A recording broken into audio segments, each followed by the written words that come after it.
Hi, my name is Lyle Patel, and we're here at the Interop in Mandalay Bay in Las Vegas.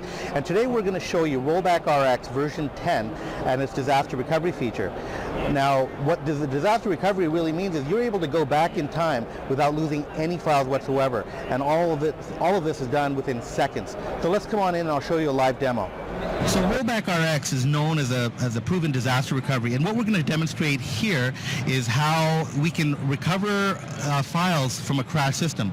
So first of all, we're going to create a very important test document. And in this test document, we're just going to put that this is a very important file, and I put my name, Lyle Patel, and we're going to go ahead and save this file onto the desktop. And now most users would have download files, and we're going to simulate a crash system. So we're going to mess up the desktop here. We're even going to go as far as changing the background, the desktop of the computer, just to sort of simulate that there's some dramatic changes being made. Now, these are obviously just cosmetic changes. Now what we're going to do is actually go into, and now don't try this at home, but we're going to actually go into the registry. And if you know the registry, you can go into the system, the current control set, system services, and if you delete this registry entry, your system is going to be pretty well hosed. It's going to crash. In fact, it's already showing signs of degradation. What we're going to do now is we're going to reboot the computer without any interruption and just sort of see what happens. But we're going to go ahead and let this go through just to show.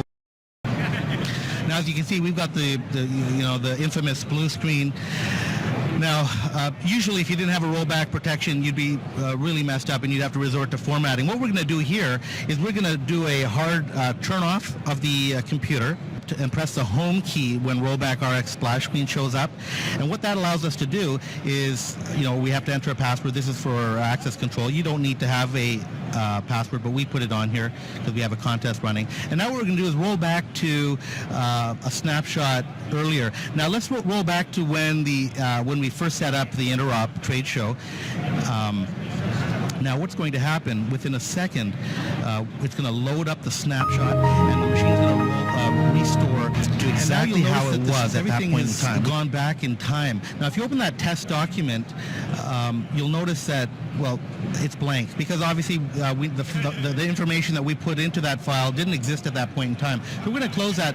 This is a nice screen. This is a recovery wizard that by default is set up on rollback. So anytime it recognizes that you've rolled back to an earlier point in time, it will ask you whether you want to restore any files. And in this case, we'll say yes because we want to find that very important test file. So what we'll do now is we'll enter in the name of the file, test.txt, and it will browse all the snapshots for that particular file. Now it should take only a few seconds to find this file. And now that the file is found, we can cancel the search. It found a few files, so we're going to recover. Once you press the recover button, you'll notice it gives you a couple of options. You can recover this file to its original location, which I prefer, or you can always choose to recover it in a different location. So let's go ahead and recover that in the location that it's supposed to. And now when you open the test document, there's your important file. Now what we've shown here is that we are able to go back in time within seconds, basically one reboot cycle, without losing any files whatsoever. And that's what separates Rollback RX from most competitive solutions, is that it is a true disaster recovery and an instant time machine for PC. So right now we'd like to show you some of the key features of Rollback RX version 10. We're going to open Rollback RX 10, the subconsole, and this is an option. You can have it password protected, which is ideal for most corporations and educational institutions where you don't want the users to actually have access. You can also control the access levels. But anyways, right now we'll go ahead and show you how quick it is to take an actual snapshot. So when you click on the snapshots, you'll see all the snapshots that exist. You press the new button and you could just call the snapshot new snapshot, and you have the option to describe it as well as lock the snapshot. Now locking is a pretty interesting feature because we can schedule snapshots to automatically delete after X number of days or time. So if it's really important, you have some very important files or something, some critical Windows updates that you really want to be able to potentially go back to, you can lock them. And then you click next. And as you see, it takes seconds to take a snapshot, which is very unheard of in the backup industry. So now we're going to show you how you can actually browse previous snapshots or your new snapshot. So for example, if you wanted to explore, you would just right click and then click on the Explorer. And what it does is it creates an actual virtual drive. And when you press the open virtual drive, it's basically Explorer, but it's created a new volume called I.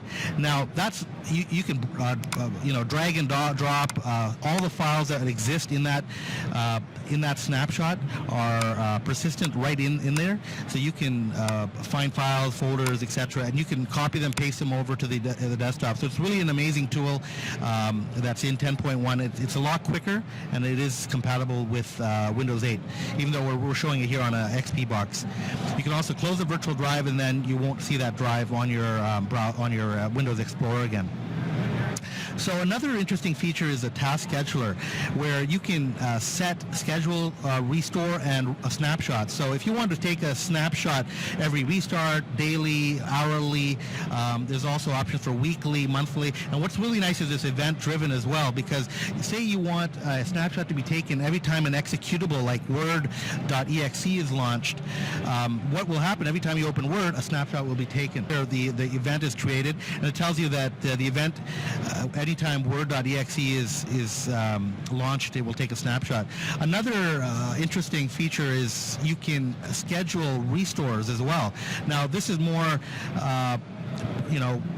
probably more used in the educational industry, where they want to roll back the PC on every restart, log off, end of day. We do have a lighter version of a product called Dry Vaccine that does this as well, but you can certainly do this through Rollback RX version 10 as well. So if you want to roll back every day at a certain time, say 1 o'clock, you can certainly do that any time of the day. You also have options to roll back the system to any snapshot that you prefer. So it doesn't have to just roll back to the current system, but you can roll back to an installation or any snapshot that you like. So that's all we have to show right now for how we can create scheduled tasks for recurring snapshots and for rolling back the system. All right, so on this particular segment of the video, I want to show you security and encryption. Now, as you know, Rollback RX has the ability for access control, which means you can password protect for administrators and for multiple users. We'll show you the access control and security feature. This security feature encrypts all the snapshots, and this is a very very nice feature. When it's applied, what will happen is that every time the system boots up, anytime all the snapshots would be encrypted. A perfect example is when you restart the computer.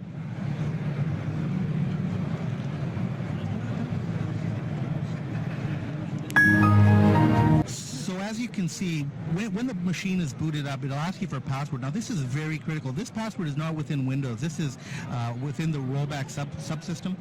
If you do not have the correct password, you will not be able to access the PC or even get beyond this point. Now, how is this important?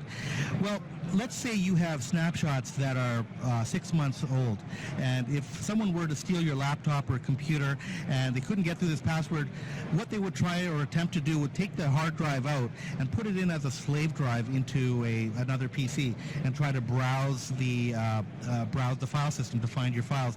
But because Rollback RX encrypts all the snapshots, the only files they will see are the files that existed before Rollback RX was installed. So in this case, it would be 3 months or 6 months ago, because that's when we had Rollback RX installed.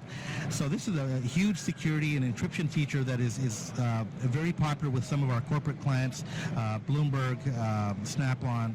A lot of Fortune 500 companies really require encryption and security, and so this is a feature that's in Rollback RX. It's not really discussed a lot, but it's very powerful and very important. So once Rollback RX is booted up, as you can see, it boots up fine. We're going to open the Rollback RX subconsole, and right now we're going to show you the different levels of access control. So obviously you need an administrative password because that's the way we have it set up currently. But you can set up different users with different access rights, which is really nice. So if you've got a lot of IT administrators or teachers or people in your IT department that you don't really want to give full functionality of the keys to the city, but you want them to be able to take new snapshots or rollback system, but you don't want them to have the ability to delete snapshots. This is the console that allows you to do all of this. So you can create a new user by entering the names such as John, support tech, adding the password, confirming the password, and giving them the rights just to roll back the system and to recover files. So if John logs in, he'll only have the options to recover files and to take snapshots and to schedule a rollback and to change his own password. So this is really nice if you've got multiple IT administrators or tech coordinators within your organization and you want to give them ability to get in and maybe just take snapshots or roll back. You can easily do that. Of course, all of this is also available through our RMC as well, so Remote Management Console, which means you don't have to be at the PC to be able to do a lot of these functions. So as you can see with John, you can also edit the properties anytime by right-clicking and going into John's profile, and you can activate or deactivate their account as well, and it will show you that it's inactive or active. And like this, you can have multiple users in your tech department. Thank you for watching this demonstration. For more questions, feel free to go online and visit us. We're available 24 hours, 5 days a week, online at chat, and also during business hours. Thank you very much.